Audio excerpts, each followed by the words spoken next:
First order of business, if he hasn't already left, Peter Lynn, please go home and get well.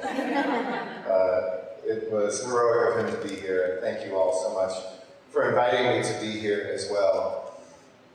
You know, I just got back last night from a two-day trip abroad where mayors and cities from around the world were getting together to combat global climate change and the impact of us wrecking the earth and the work that we had done 2 years ago to help pass the Paris Climate Accord to try to pass an earth on to our children and our grandchildren that unfortunately our president has withdrawn from, but we are not powerless in the face of that action because there's so much that we can do as cities, there's so much that we can, so much power that we have in our own hands, because whether it was Barack Obama or Donald Trump as president, how we move people in transportation, how we build our buildings, what electricity we generate, those are things that are decided in local communities.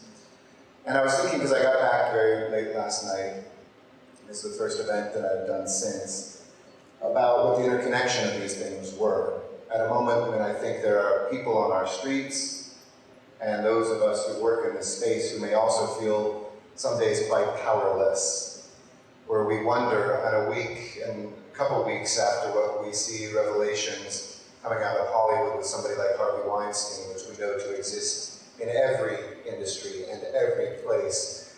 How do we connect the pieces of this constant assault on our earth, on ourselves, on our people, and try to make some sense of that so that we can be strong to live the lives that we were given by God to live, and to fight the fights that our fellow human beings need us to be there for as well. And I was thinking this morning about a trip I took last week to a program here on Skid Row, School on Wheels, that some of you may know. It's an after-school program that is provided for children who have experienced or are experiencing homelessness.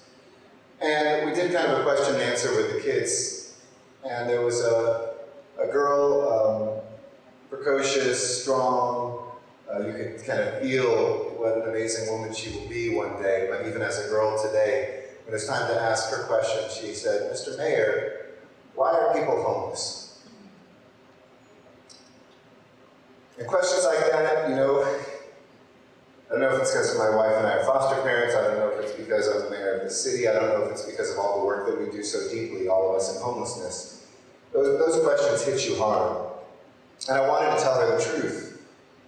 And I certainly didn't lie, but I wanted to tell her it's because people hit people, and people hate people, and people struggle with mental health problems that go untreated by a society that never has had a safety net for them. I wanted to say that sometimes people prey on folks, that people are trafficked in this city, that when they have no parents, we set up a system that's supposed to help them but doesn't always do so. I wanted to tell her all the reasons we know why individuals are unhoused. I think I stammered out something about, you know, that we failed or we haven't done enough, or people sometimes are homeless because they don't have the love that they need around them. And this gathering today is such a critical piece of what's happening in the world today and in our fight to end homelessness. Because this gathering today says, in the face of things that, let's just take what women are coming forward and talking about, and I have yet to meet a single woman who can #MeToo, as well as many men, where somebody has not tried to use their power against them because of gender, because of economic weakness, because of sexual identity or gender identity. And because of those expressions of power and those manifestations, we know the stats, you've heard them here. For the women that are on the street, it's north of 90% who have been or are the victims of domestic and or sexual violence as children and or adults. And I'm glad that our numbers are getting better, but I'm not going to be convinced we're actually getting the right numbers until we do a sample that sits down and has trust and establishes that. And I doubt you will find a single woman on the streets of Los Angeles who has not been the victim of violence. And when we look at that, this is connected to everything from, we recently did a panel at Getty House, the official residence where my wife and my family and I live. It's the same thing with women coming out of the criminal justice system. But there, it's north of 90% of the women who go away to serve time have been also the victims of domestic and or sexual violence. So if we care about safe streets, and if we care about homelessness, we have to care about the issue of gender-based violence in all of its manifestations. We have to see that not just as an aspect of our fight, but certainly when it comes to women, it is the seed of the poisonous plant that we are seeking to pluck out. We can keep trimming the leaves, we can keep tending to a couple branches, but until we get to the root of this, we will not end homelessness on our streets. Because increasingly, as I look at the money that's flowing out finally as of October 1st for Measure H, and the work that we're doing on HHH to build 10,000 units of housing, I so worry every single day about the supply. That while we get better about cauterizing our wounds on the streets, if we don't do serious things, whether it's at the state level, with rent control, and rents that are out of reach for too many people, whether it's with a mental health care system that still is absolutely inadequate, whether it's with a criminal justice reform package that, while well-intentioned, has failed to catch people as they come out, so too many of them are on the streets.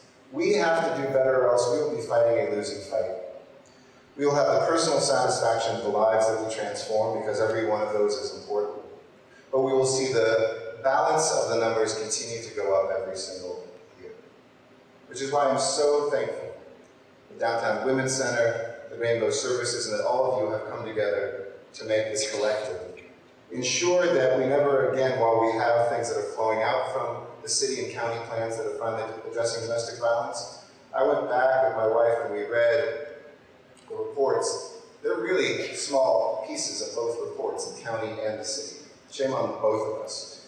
We came to it much too late. It was something we were coming up with the answers afterwards, but it wasn't even put in really as a category of categories of approaches when it should be.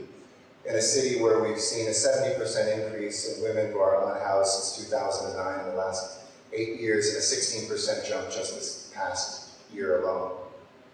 And how we fund the infrastructure and the approaches that you heard are just right. It has to be a trauma-based approach. It has to be a client-based approach. But we have to make sure this training goes everywhere. We, for instance, in our city's anti-gang programs, a couple of years ago when I put out my executive directive on domestic violence, one of the things we said is that all of our anti-gang workers have to be trained in domestic violence too. Because if they're working with children who are at risk, quote unquote, of joining gang or already gang involved, by definition, they're probably surrounded by violence, whether it's in their neighborhood or whether it's in their house or both. And so we had this army of amazing former gang members, mostly, who are the workers who have the emotional intelligence and the experience to touch someone and to reach out to them and to begin a dialogue, to steer them in a different pathway. But we weren't explicitly saying you need to also look for the warning signs of domestic violence and get the training so you can be a domestic violence worker too, because they thought of themselves as anti-gang violence, youth development workers, not as domestic violence workers, when we know that these are one and the same. I don't want to see a single outreach team. I don't want to just have domestic violence coordinators as a part of what we're talking about doing. I want to make sure every outreach worker in the city and the issue of homelessness is trained in domestic and sexual violence. And we looked in the city because of cutbacks from the federal government and not wanting to close down a single bed, with less money trying to keep as many beds open as we can for domestic violence. We have a staggering statistic now, which is we pay about $50 a night for a shelter bed reimbursement, is that right? I think if you're homeless. But if you go to a domestic violence shelter, the city of LA pays $8.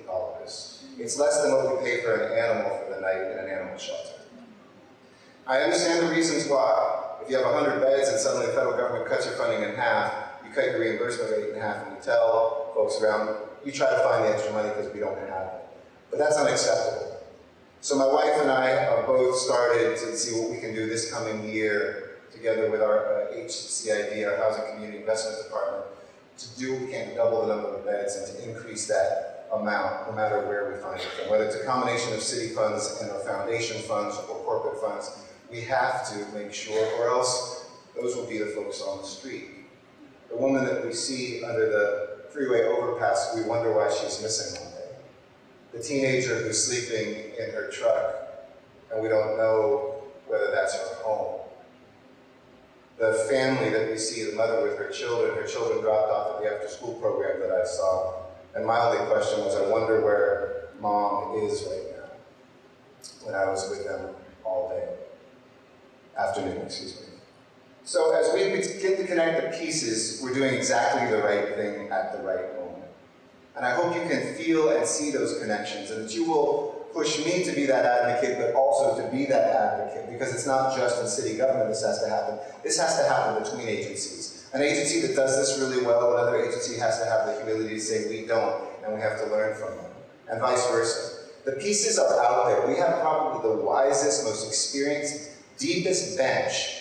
Kind of reminds me of the Dodgers, just have to say that tonight. It is not a lot of superstars, but everybody can be at a given time somebody who wins the game. That's what I feel like we have with our fight against homelessness. And that's a team that actually wins. It's not about one or two superstars. It's about everybody having the capacity and the capability to contribute and to step up when we need them. And so as we look at where we move right now, this is on all of us. We know that we can do that in our communities when we have to show up at a meeting because nobody else is, to saying, yes, please build this in my neighborhood. I want a storage center right next door to me. I want beautiful housing right next door to me, because if I don't, the storage center is my sidewalk. The housing is that sidewalk. To show up at your church or your synagogue or mosque and say, yes, we're going to be okay parking some cars here, and trying to figure out how we get social workers here so that we don't have people parking their cars and living off of the street. To step up and to say to folks that I want to find an organization where I can begin to mentor a family coming out of homelessness or a woman seeking that pathway. I know that you all do this professionally. You wouldn't be in this room if you didn't, but we can also do it personally. I try to never stay in City Hall just dealing with homelessness in our war room that we've set up on the 20-something floor. I get down and make sure I'm in Skid Row, that I'm out in Hollywood, that I'm walking the streets, and that I'm talking to fellow Angelinos and letting them know that I'm their mayor as much as I'm your mayor. And you can do the same thing, because at the end of the day, whether it's gender and sexual-based violence, whether it is homelessness itself, it is about the erasing of human beings that is the most devastating thing for anybody who's ever been out on the street. And we will not erase you. We will add you to this fight. We will see you for who you are. We will lift you up for what you have to give to this world. And I'll make sure the next time a little girl asks me why there is homelessness, I'll say, don't worry, honey, there isn't anymore.